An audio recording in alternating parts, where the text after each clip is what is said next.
ជំរាបសួរពុកម៉ែបងប្អូនដែលកំពុងមានដំណើរការចង់បានជំនួសប្រភេទឡានសាំយ៉ុងចាចង់បានឡានស្អាតឯកសារគ្រប់ការរៀបចំតុបតែងលេខមកស្អាតចេញពីឃ្លាំងរួចចាយកទៅគឺដឹងតែប្រើយកទៅគឺដឹងតែប្រកបវិជ្ជាកម្មចាអាចចេញមកដល់ឃ្លាំងផ្ទាល់បានចាសម្រាប់ឡានមានច្រើនគ្រឿងងាយស្រួលមើលងាយស្រួលជ្រើសពុកម៉ែបងប្អូនណាមានទាំង12កៅអី15កៅអីចាដបូរៀបដបូខ្ពស់គឺមានចាមានស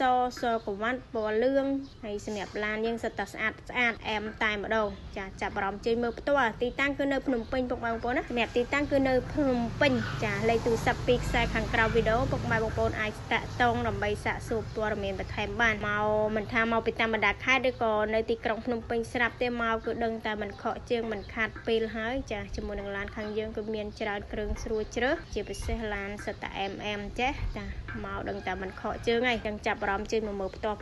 ចាអរគុណច្រើនកុំភ្លេចជួយធ្វើការ like page ក៏ដូចជា subscribe channel ម្នាក់មួយដើម្បីទទួលបានព័ត៌មានថ្មីបាយបាយ